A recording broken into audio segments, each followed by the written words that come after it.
Now,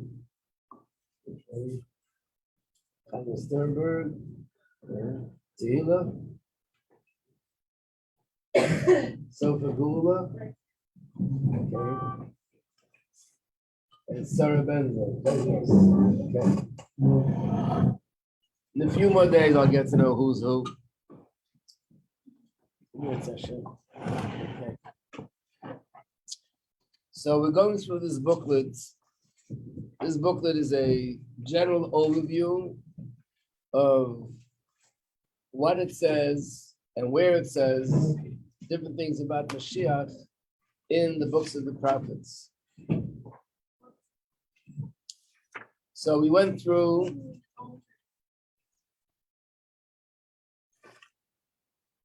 So we're going to the front of the booklet. And let's look at page 2. Right in the beginning of the book, let's look at page 2. And here it tells us what we're going to find on the other pages. So again, you hear different things about Mashiach, but not everything that you hear is really authentic. Not everything you hear has a source. So part of the purpose here is to see where is the source, mainly in Tanakh, in the books of the prophets. So on page 10, it speaks about that there will be Chevli Mashiach, labor pain prior to Mashiach's coming. All these things, by the way, I'm just highlighting. As we go on, we're going to be learning each thing more specifically and elaborate on it more. So one of the things that it says, let's turn to page 10 now in this booklet. And you'll see what I'm referring to.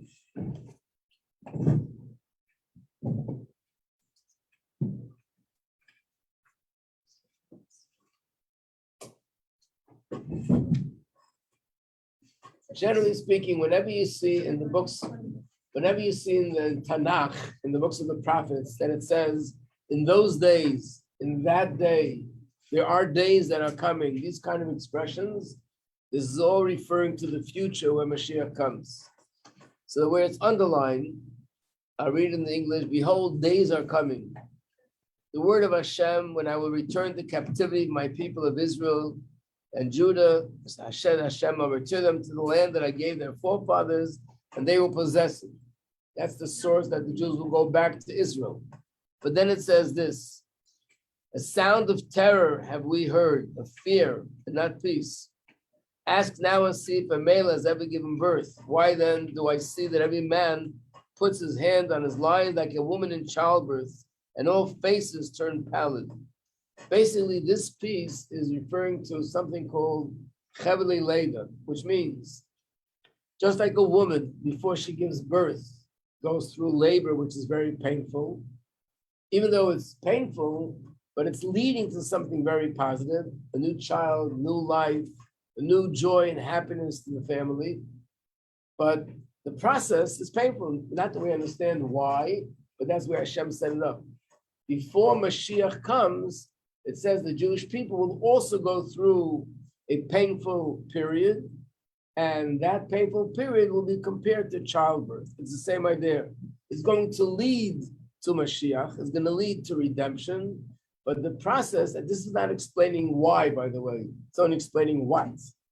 Now, when you see these things happening, this is something which has been prophesied, and that's one of the reasons, by the way, we'll learn about this more, why almost every Torah authority after the Holocaust said that clearly this is what it's referring to. There's no doubt that this is going to lead, we're now in that era that's leading up to Mashiach. Because never did the Jewish people ever go through something such suffering and something so painful, so horrifying, like the Holocaust. So this is where it's one of the sources, more, but this is one of the sources that will be going through a painful period, and it's referred to as the labor pains of redemption. Page 11, some of the things I won't go to it because we did it already, but I mentioned it because it's again and again mentioned in a number of places. The ingathering of the exiles. We had this a few times already, that it talks about when Mashiach comes, the Jews will come together from all over the world and all return to Eretz Yisrael. Number 12, this is something new. The fast days and the days of mourning will be not transferred, it's a mistake. It should say transformed to holidays. Where is that? That's page 12. There are 4 days a year that we fast, and all the fasting is connection to the destruction of the temple. One is a day which we just recently had, and that's the day after Rosh Hashanah called Tzom Gedalia. The other one is we had in the summer called Tisha B'Av. The other one was 3 weeks before that called Shivas B'Tammuz. And there's another one that's in the winter time, the 10th day of Teves. These are all because of incidents that happened that's related to the destruction of the temple. So what does it say here? That when Mashiach comes, it describes how the maiden shall rejoice with dance, the young men and old will rejoice. I shall transform their mourning into joy. I shall comfort them and gladden them from their grief.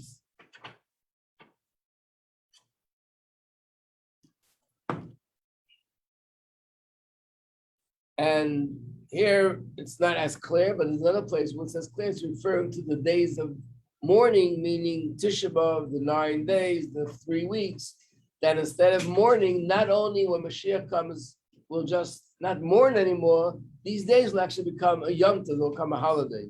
Why? So when we get there in more detail, we'll go into that in that part as well. Number 13. Page 13 is that the world will be filled with knowledge of Hashem. This is a famous verse where it says, in that time, they will no longer teach. One person will not have to teach another person to tell them you should know Hashem, because everyone will know me, from the smallest to the greatest. The word of Hashem, when I will forgive the iniquity and will no longer recall their sin.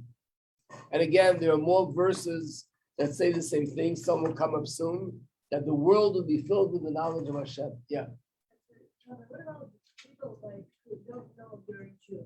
Like, actually, I don't know how this works. There are other people who don't know who still know you're Jew. So what about them? In America too. When Mashiach comes, I mean, the whole thing of Mashiach is miraculous. So one of the things that people will find out their true origin, their true sources, and they'll want to connect to it. Like even today, if someone finds out that they're Jewish, the reaction might be, oy vey, or the action might be, wow, I'm Jewish. I want to find out more about it, and we'll go to a shul. So Mashiach comes, there's something spiritual in the world that Jews will become aware that they're really Jewish, and they're going to want to reconnect to their roots. And in fact, that's what we're seeing today. Hundreds of thousands of Jews in every country in the world, and in all the continents in the world, people who are not connected to Judaism, nevertheless, they're feeling a desire and feeling an urge that they want to connect, and they change their lives. So this is just a little picture of what's going to be. When Mashiach comes, it will be more global and include everyone. Even people that don't know will find out who they really are. Yeah. So it's sort of like do like the ancestry test, and they're like, come to you. I don't know if you get this a lot, but like I'll get it. Where like you say like I just found out like my family's Jewish, like from Spain, you know, like from the Inquisition or whatever, and they like want to learn more about it. Is that sort of what you're talking about? Like when they're not Jewish right now, right? So they find out maybe they were like in the diaspora then. These are things that are happening now. Yeah. There are people, for example, I remember there was a student here in school that she came someone from the Midwest, and she grew up not Jewish at all, and she decided she wants to convert to Judaism, very sincere, loved Yiddishkeit, and finally the day came, she did the conversion. After the conversion, she went home for a little while, and comes Friday night, she lights the candles. So her grandmother, who's her mother's mother, says, oh, that's what my mother used to do. So she said, what'd you say? And the grandmother said, forget it, I didn't say anything. I said, no, you just said something about the candles. Forget it. And she would not talk about it. Not talk about it. And she was in a big dilemma. She wanted to force it out of her. And I remember this happened in the 1980s. She wrote to the Rebbe and asked the Rebbe, it's very painful. Should I pursue this and try to get the information out of her or leave it? The Rebbe referred her to a certain rabbi, and he suggested that she should leave it and not create any sort of conflict. But she heard those words, could mean that her grandmother came from these origins, and in fact, she was hiding it, and she didn't want to tell her granddaughter. But in fact, and she didn't need the conversion. And that's perhaps the reason why she even wanted to convert in the first place. But halachically, it has to be proven in some way or other. So Mashiach comes, maybe those methods to prove things halachically will be more available. We'll be able to find out. What about the others? What? What about the non-Jews? So these words that the world will be filled with knowledge of Hashem, we're going to learn later. Rambam, Maimonides, says that this will affect the Jews and the non-Jews. The non-Jews will believe in Hashem, and they also will be exposed to a deeper understanding of Hashem, and they'll keep their 7 mitzvahs, and we'll keep our 630 mitzvahs, and we'll live happily ever after, peacefully.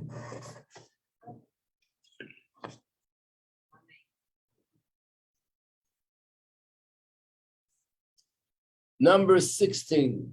Let's go to page 16.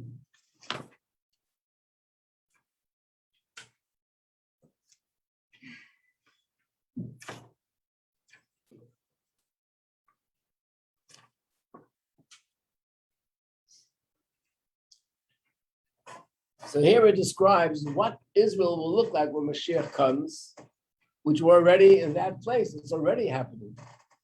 Thus said Hashem, there will again be heard in this place, meaning the streets of Yerushalayim. It is destroyed without man and without animal, in the cities of Judah and the streets of Yerushalayim that are desolate, without man, without inhabitant, without animal. You're going to hear the sounds of joy, the sounds of gladness, the sounds of a groom and the sounds of a bride, the sounds of people saying, praise Hashem, Master of legions, for Hashem is good, his mercy is forever, bringing thanksgiving offering to the temple of Hashem, for I will return the captivity of the land as at first, as the way it used to be. In fact, these are the words that we sing at a wedding, Kol Sasa, Kol Simcha, Kol Chasa, Kol Kala, that when Mashiach comes, we'll see dancing and singing in the streets of Yerushalayim. Do you see it today? Now today we grew up and it's natural, but really for the 2,000 years, up until recently, Israel in general, and also Yerushalayim, there was a very small community of Jews that lived there. And they were always under rule of some other country, whether it was a Turkish empire or a different empire, and they were always sort of limited and restricted. And this is one of the things that's going to happen. The second thing we see here is, it says, in those days, I will cause a sprout of righteousness to sprout forth from David.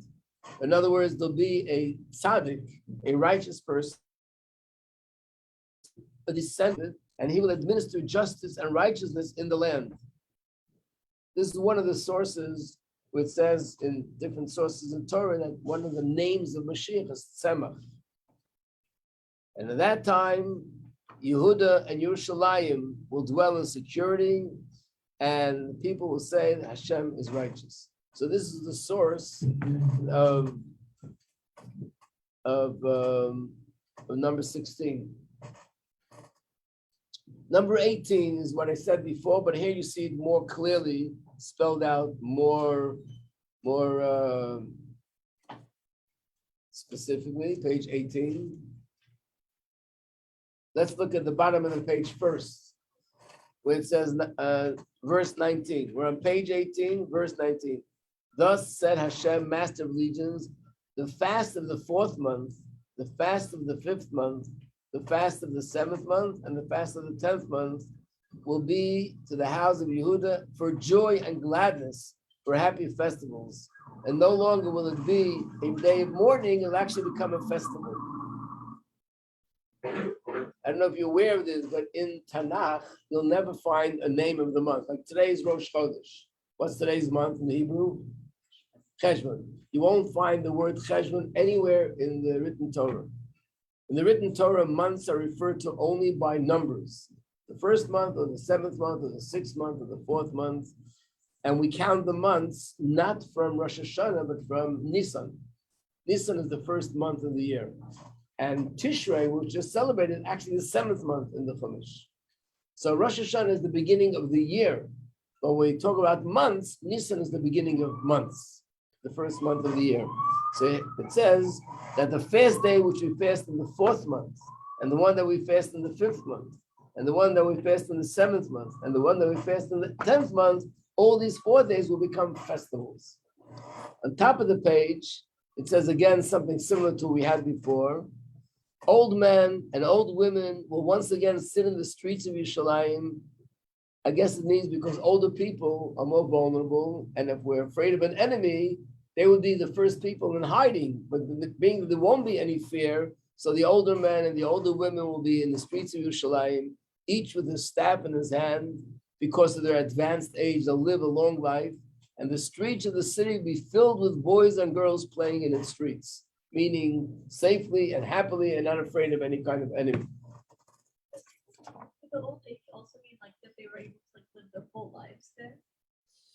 So being that the whole life there is one thing, but being that it says they'll be with their staff, what's the emphasis of the staff? That they're going to live actually a very long life. Because when Mashiach comes, there won't be any diseases, there won't be any illnesses. We'll learn about this later. Does it mean literally people will be living forever, or they'll be living for hundreds of years? But definitely a much longer life than the life we're living today. So the retirement age will have to be changed. Social Security is going to have to change. It's already changing, by the way. What? Still age? Age, but what it appears to be is that the positive aspects of aging will be there, and the negative aspects of aging will not be there. Will there still be like life cycle events? Like will there still be like weddings and bar mitzvahs? Yes, all these things will be. Yeah. Number 19. These are also things which you might have heard, but here's where you can see the source on page 19, not number 19, page 19. Yeah. So on page 19, what does it say? Did you ever hear this thing that Mashiach will come riding on a donkey? So years ago, everybody was riding on a donkey. In the Chumash, it describes Abraham riding on a donkey, Moshe riding on a donkey. Could you imagine someone today coming on a donkey when they could be coming in a Cadillac or something? But that's what it says. Here's the pasuk. Rejoice greatly, daughter of Zion. Shout for joy, daughter of Jerusalem. Our king will come to you, righteous and victorious. He is humble man riding on a donkey upon a fowl, a calf, a she donkey, and so on. So most commentaries here say that this is a metaphor, and it's to describe that Mashiach, even though he'll be a king, and he'll be such a great righteous person leading us to redemption, he'll be very humble. And there's more things that this donkey represents. The second thing that's underlined here, it says Hashem will appear to them, and his arrow will go forth like lightning, and the Lord Hashem will blow with a shofar and go forth in southern tempests. Basically, you've heard this and you say it in davening, that we're waiting for the time that Hashem will blow the great shofar and all the Jews will come together. So again, does this mean a physical shofar? Is it a metaphor that something very big that's gonna sort of shake up the whole world is gonna bring people to Yerushalayim, to Israel? Again, there are different opinions, but definitely the great when we had the 6-day war was a big turning point in the Chula movement, the global Chula movement. I remember the Rebbe then said, what we're seeing and what we're witnessing now is the beginning of the great shofar that's being blown. We saw great miracles. The 6-day war was an incredible miracle. I don't think anybody here, maybe one person, I myself, but was actually there when it was happening, not in Israel, but listening to the news. And it was a miracle because Israel was being surrounded by all the countries around it. They were much smaller, much less developed than today. And they were preparing for casualties, God forbid, we can't even count. And the miracle was that in 6 days, they overcame the enemy, conquered so much land, and destroyed the entire Egyptian Air Force, and many details of that story. But after that, a lot of Jews started to become more closer and identify more with their Jewish roots. It was, in a sense, a beginning of a new level of Jews returning to their roots. So that was, and also the great shofar. What? 1967. My mom's a toddler. Okay. That's a little bit over 50 years ago.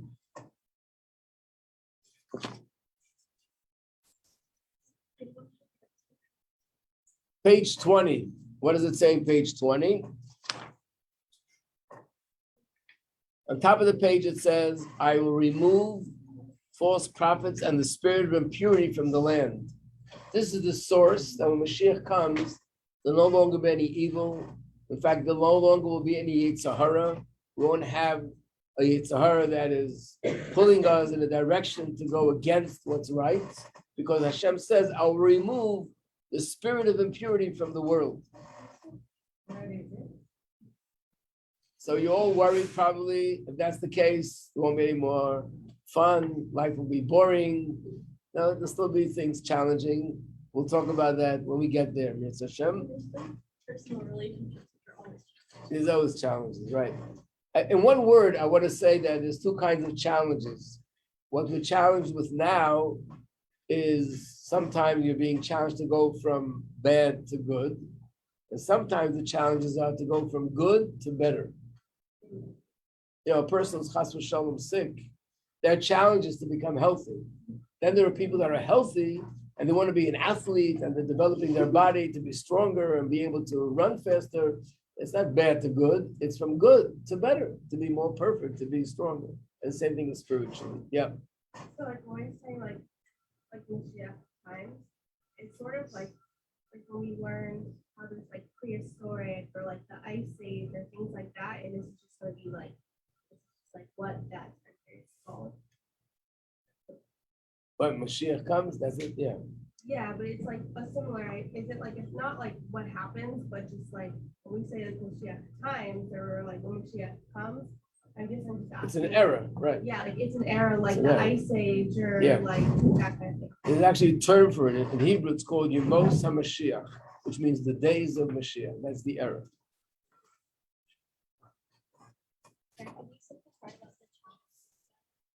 What I'm saying is that when Mashiach comes, there'll still be challenges, but the challenges will not be to go from bad to good.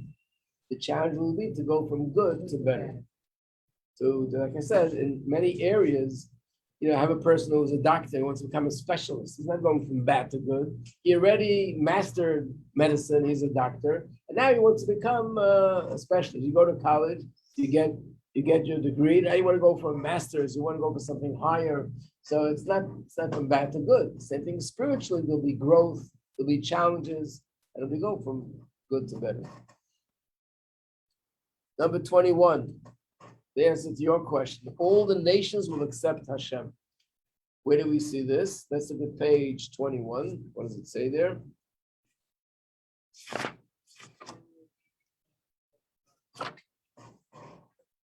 Hashem will be king over the whole world. And on that day, Hashem's name will be one. Hashem will be one, and his name will be one.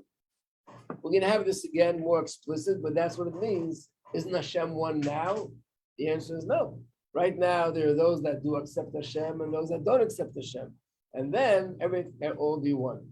And by the way, this is the meaning of the Shema we say every day. If you look at Rashi in the Chumash, Shema Yisrael, listen Israel, Hashem Elokeinu, God, that's our God now.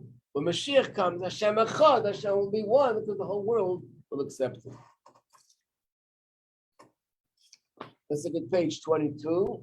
That's the source, another source where there'll be ingathering of the exile and the resurrection of the dead. We know one of the things that are going to happen when Mashiach comes, maybe not in the initial stages, but at a later point, and some of it will happen right at the beginning, is that the people who died will once again become alive. That's part of one of the 13 principles of Jewish belief. Where's the source for this? This is on page 22. Top of the page itself tells you where it's from. Ezekiel, it's from one of the prophets.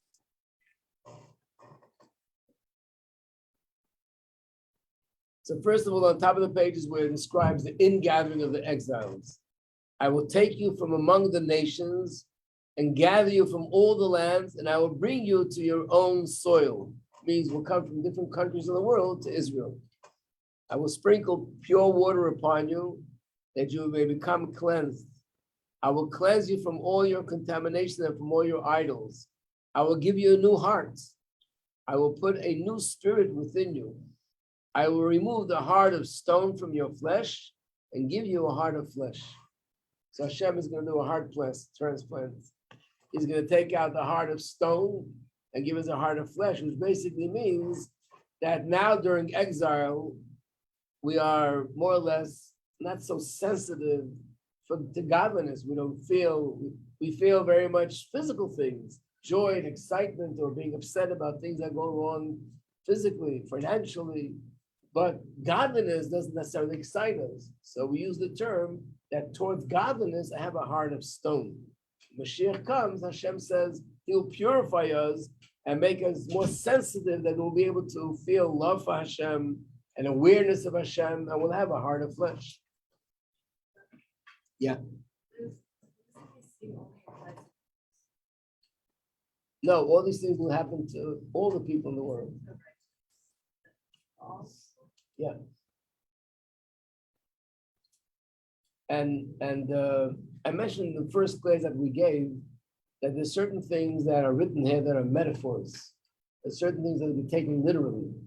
One of the places, that's why after I finish this general overview, the next thing we're going to learn is Rambam, Maimonides. Maimonides is the book of Halacha. And Halacha is always literal, not metaphor. And in that book of Halacha, one of the things he writes is when Mashiach comes, all the nations of the world will recognize Hashem and be connected to Hashem and will be understanding Hashem and so on.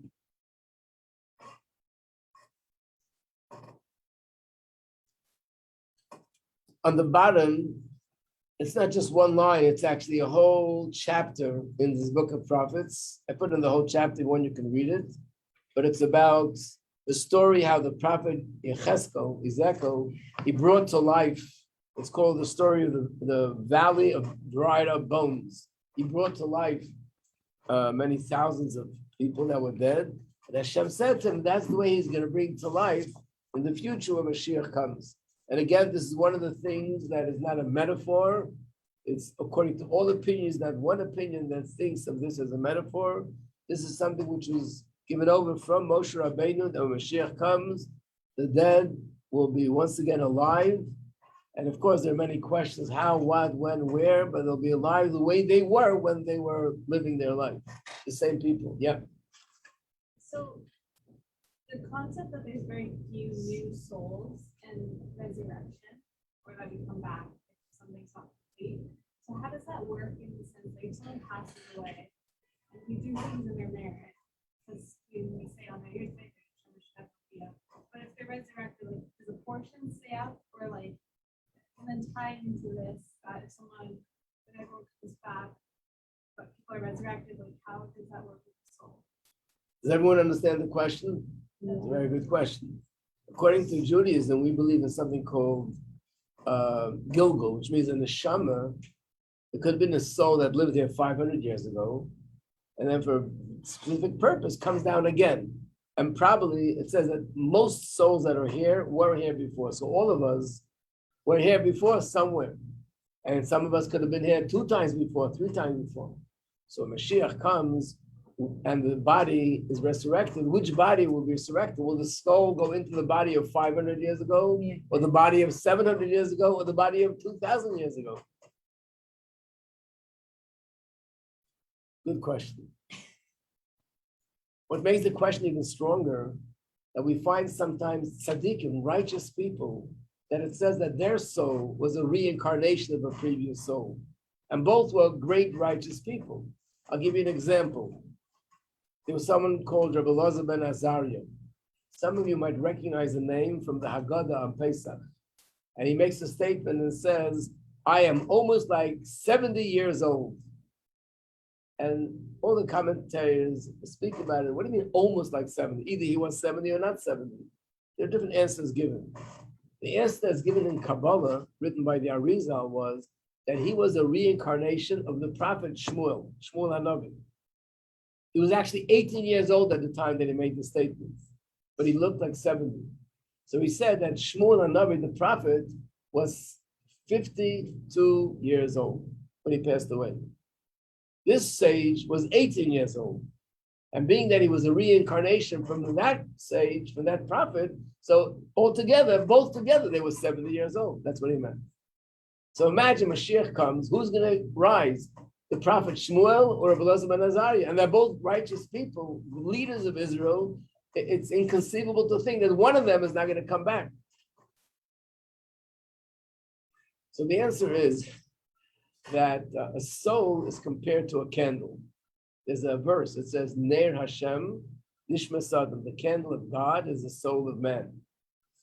And in fact, when someone passes away, you light a candle. That's where the custom comes from that verse. So think of a candle. You have a candle and you light 10 other candles with that flame. So you've lit 10 new candles, but the original flame didn't lose anything. We're thinking of physical objects. So if I cut out a piece of an apple, now the apple has less. If I cut out 2 pieces, there's even less. If I take water out of a cup and put it into another cup, there's less than the original cup. Fire is different. No matter how much fire I'm going to draw to light 100 flames, 1,000 flames, the original flame won't become less. So therefore, with the neshama, it's different. When we say that the soul comes into a new body, it means a certain aspect of the original soul fire goes into a new body, but the original soul still maintains its own identity. So there will be 2 souls in 2 different bodies, and yet they're connected. The second soul came from the first, but the first didn't disappear. It's still there. So both of these sages, and if it's 5 or 10 people, they'll all come back. Each will have that part of the soul that goes into their body. And each part will be just like the flame. Each flame is a complete flame with all the features, not missing anything. That's the answer. Will you be able to meet like our people? So based on what I just said, it's very possible to be walking down the street and you'll see somebody and say, you look familiar. I don't know, I feel connected to you. Who are you? And you find out that you're sharing the same soul. In a sense, that's what the shidduch is. Really, according to Kabbalah, when 2 people decide to get married because they feel attracted to each other, as we say it in English, there's a chemistry and you want to get married to this person. And it is true, they actually get married. According to Kabbalah, they're both souls were once part of one soul. One part of the soul, which is the feminine part, went into the body of a woman. The other part of the soul went into the body of a man. And when they get married, it's like 2 souls that were separated now become reunited. So in a certain sense, when Mashiach comes, it will be that way. And I haven't read this anywhere, but I'm imagining maybe we will know the connection to a previous soul and souls of previous generations that we're connected to. Might have a lot of pleasant surprises. Might be awkward. You should have 5,000 years ago. No. I don't know. I don't think it'll be 5,000 years older than you. I don't think that's what's going to happen. So now, let's go to page 23. One more thing, we have another 2 minutes. Page 23. What does it say here?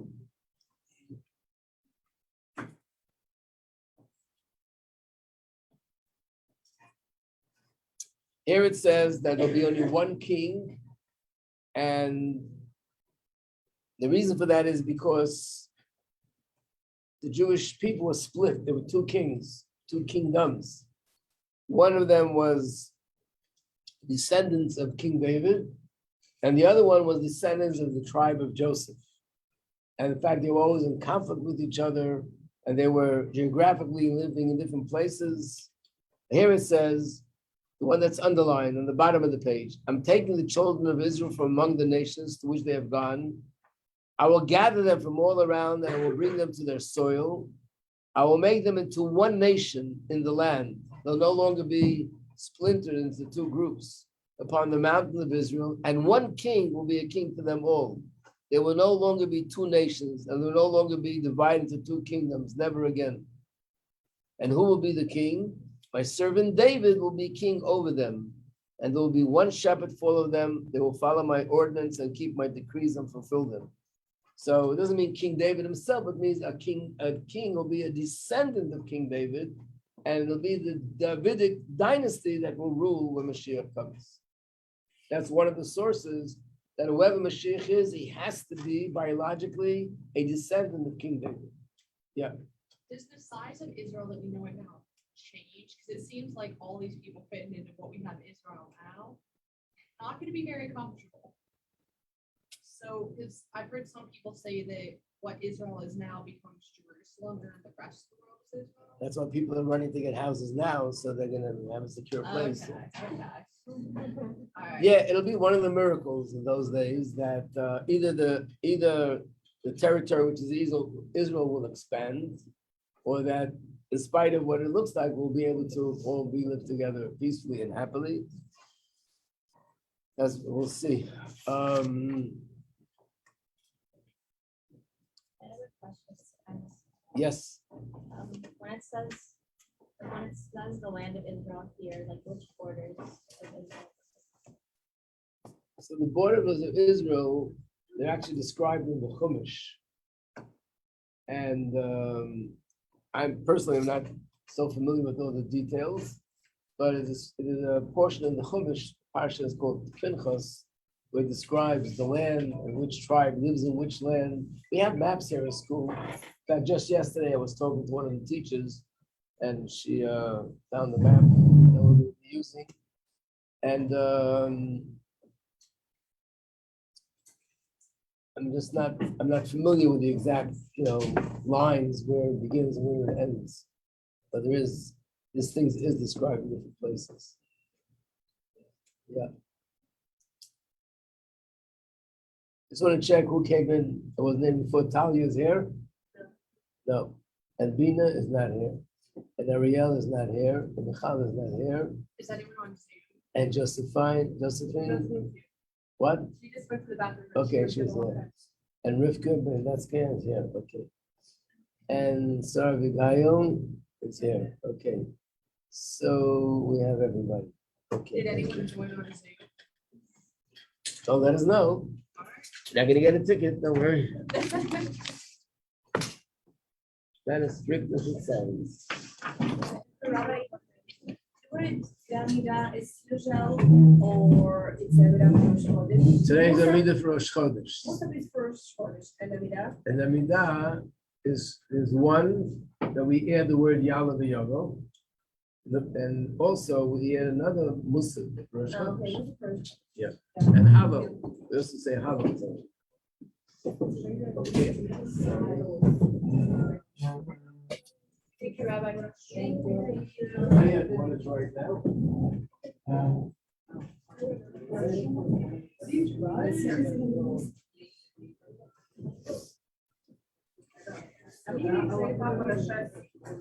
Yeah, but you said you missed. You know what's so irritating? Let me tell you, the fact that chapters is like the first like 20 pages, like I would have done it like in the middle. You know? Like I was so early I want to be able to like hold the book and not hold the first 10 pages. You know what I mean? Like I have a book with 500 pages, might as well. I know, like I don't want to say the same. And then like for like young pages, like figure out that I had this is like cool. So many pages in my book. Don't.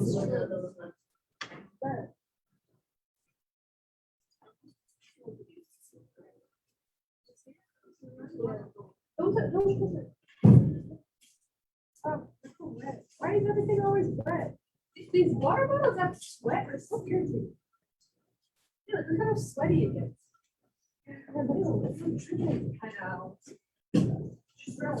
I don't think my water gets so cold.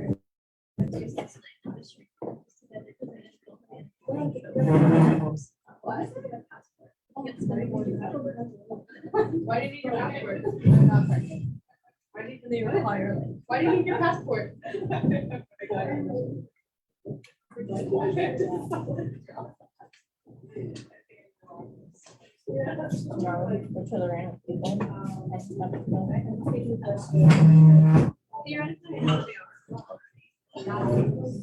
do you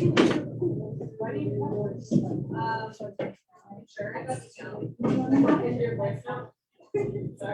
I saw you got. How dare you?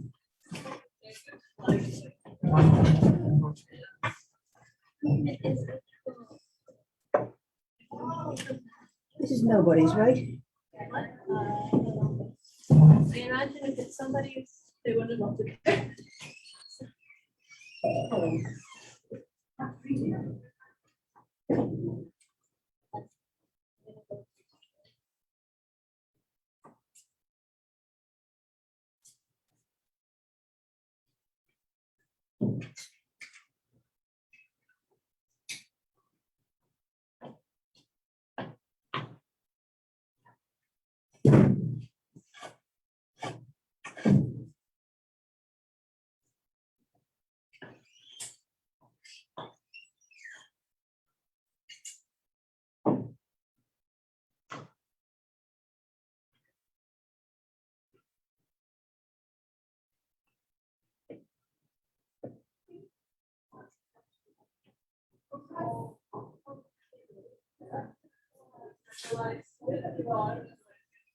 That's so much great.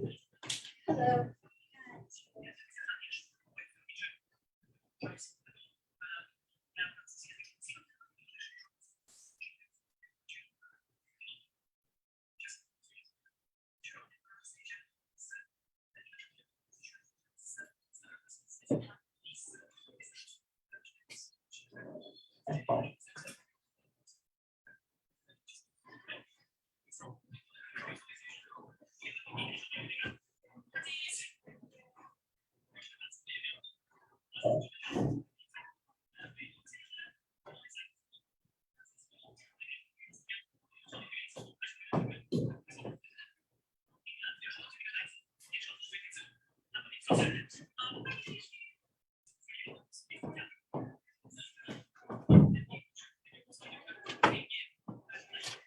This chair's just getting in the way. Enjoy the view.